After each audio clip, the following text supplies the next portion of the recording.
Giant whole train rescue. Rampur नाम के गांव में बिरजू अपनी माँ के साथ रहता था। एक दिन वो अपने ट्रैक्टर से खेत जा रहा था कि तभी उसकी माँ उसे कहती है, बेटा बिरजू, ट्रैक्टर जरा संभाल कर चलाना, और हाँ, ट्रेन की पटरी से जाते समय देख कर ही जाना। अरे ये क्या माँ, रोज आप मुझे छोटे बच्चे की जैसी ये सारी बातें बताती रहती हो। बेटा क्या करूँ, माँ जो ठहरी। और बेटा, यहाँ से ट्रेन बहुत ही तेजी से जाती है। यहाँ ना कोई स्टेशन है और ना कोई स्टेशन मास्टर।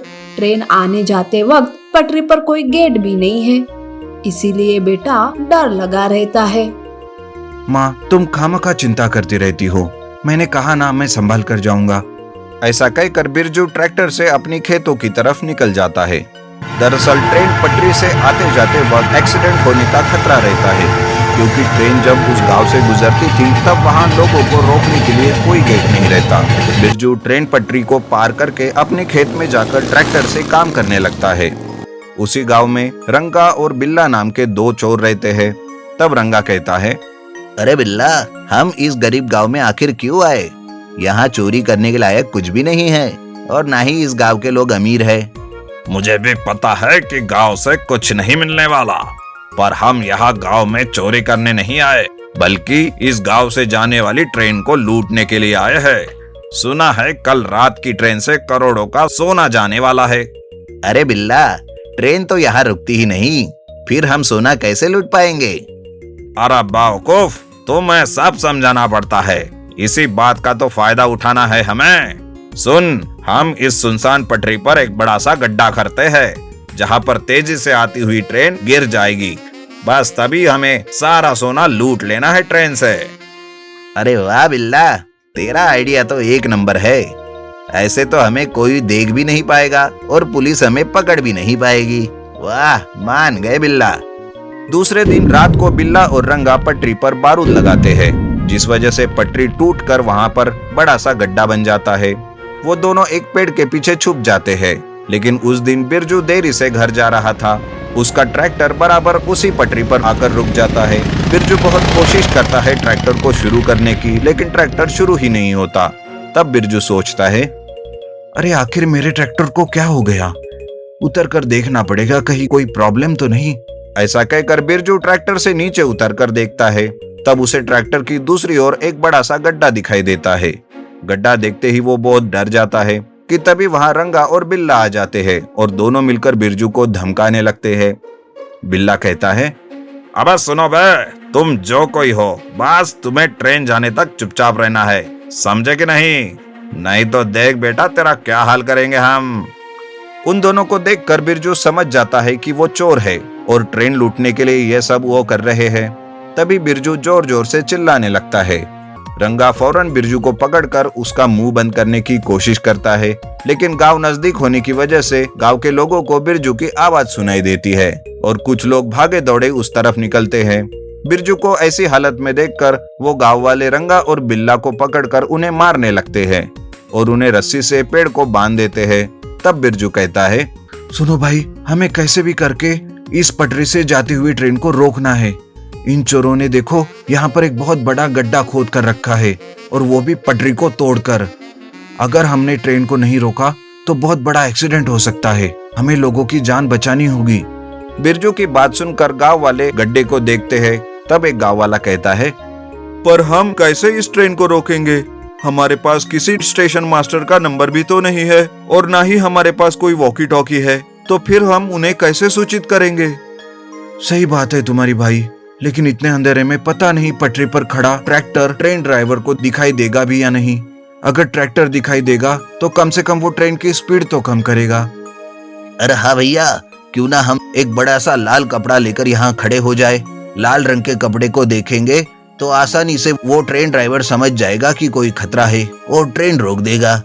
बिरजू भी इस बात के लिए तैयार हो जाता है और एक लाल रंग का बड़ा सा कपड़ा लेकर वो पटरी पर खड़ा हो जाता है। अब ट्रेन के आने की आवाज सुनाई देती है। ट्रेन बहुत तेजी से आती रहती है। लाल रंग का कपड़ा देखकर ट्रेन का ड्राइवर ट्रेन को इमरजेंसी ब्रेक लगाकर रोकने की कोशिश करता है, लेकिन ब्रेक लगने में देरी होने के कारण ट्रेन वक्त पर रुक नहीं पाती और सीधा उस बड़े से गड्ढे में जाकर गिर जाती है। ट्रेन का ड्राइवर नीचे उतरकर पूछता है तो बिरजू उसे सारी बात बताता है।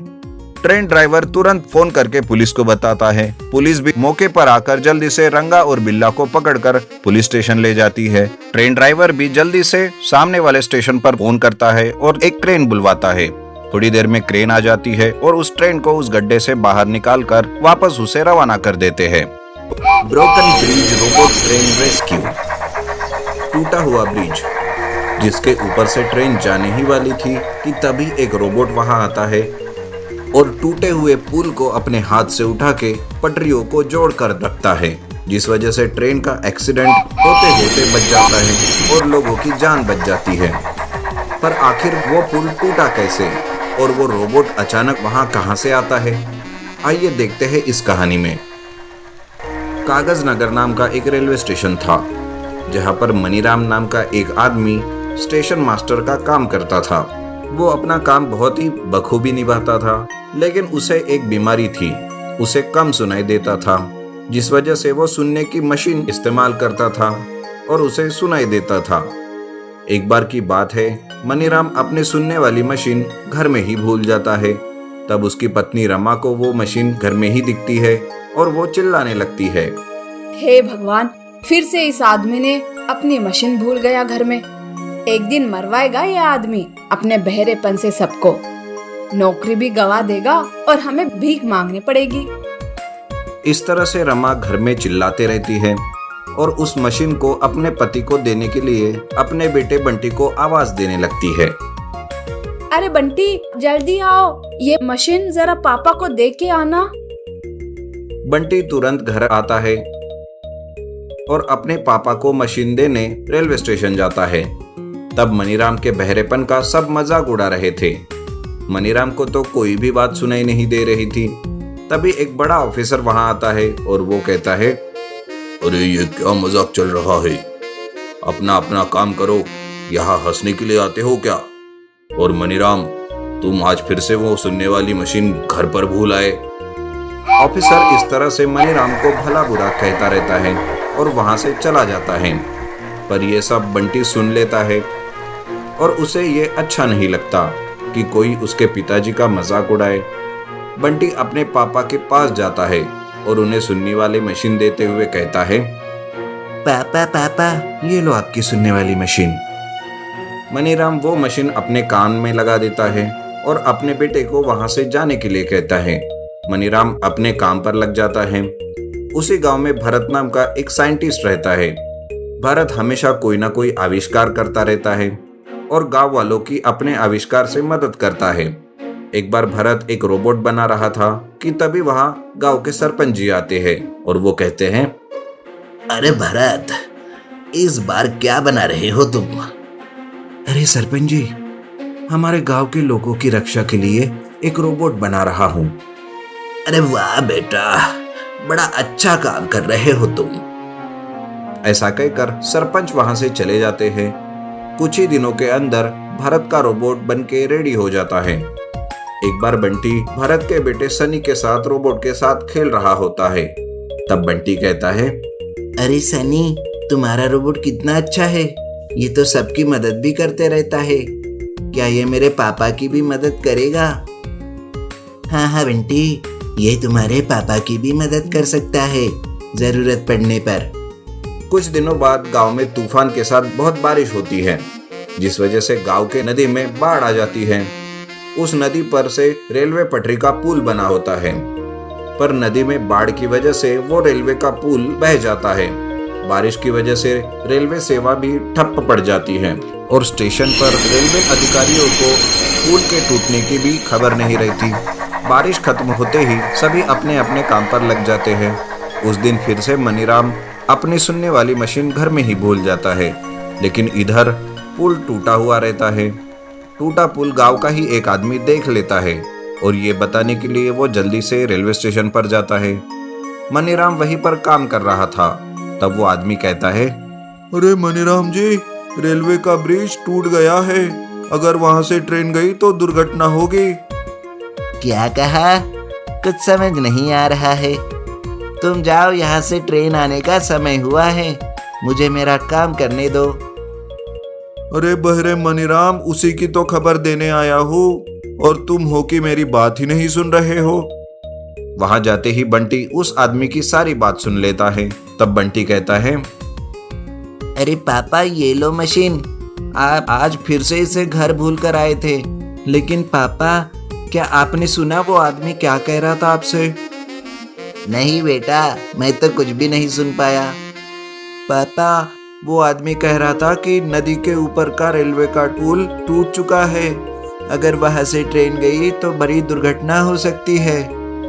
हैं? तो वो आदमी इतने देर से ऐसा कह रहा था, लेकिन बेटा मैंने तो कुछ भी नहीं सुना। अब क्या करेंगे? दोनों बाप बेटे थोड़ी देर सोचते रहते हैं। तभी बंटी को सनी के रोबोट की याद आती है और वो कहता है, अरे हाँ, सनी का रोबोट है ना, अब वही रेल दुर्घटना होने से बचा सकता है। ऐसा कहकर बंटी तुरंत सनी के पास जाता है और सारी बात बताता है। तब भरत अपने रोबोट को बंटी की मदद करने भेज देता है। उधर से ट्रेन दौड़ के आ रही होती है और इधर बंटी उस रोबोट को लेकर टूटे हुए पुल के पास जाते रहता है। तभी वो देखता है कि ट्रेन बड़ी तेजी से रेलवे स्टेशन से निकल चुकी है और इधर वो रोबोट तुरंत उस टूटे हुए पुल के टुकड़े को पकड़कर पटरी को जोड़ देता है और वो ट्रेन वैसे ही उसके ऊपर से चली जाती है और हादसा होना टल जाता है। वो ट्रेन बिना किसी नुकसान के आराम से वहां से निकल जाती है और पुल को पार कर लेती है। इस तरह से एक बहुत बड़ी दुर्घटना होते होते रह जाती है। मनीराम अपने कान में लगी मशीन को अपने हाथों में निकाल कर देखता रहता है। तभी वो आदमी उसके पास आकर कहता है, अरे मनीराम, थोड़ा देखकर काम करते जाओ। ये बार बार तुम्हारी सुनने वाली मशीन को भूलना अच्छी बात नहीं होगी। आज हजारों लोगों की जान दांव पे लगी थी। अपनी कमजोरी को कभी भी अपने काम के बीच मत आने दो। आज तुम्हारा बेटा और वो रोबोट नहीं होता तो पता नहीं कितने लोग मारे जाते।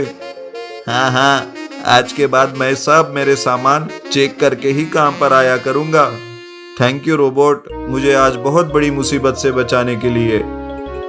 इस तरह से बंटी उस रोबोट को अपने घर ले जाता है। जब ये बात गांव में पता चलती है तब सारे गांव वाले मिलकर उस रोबोट का ही सत्कार करते हैं।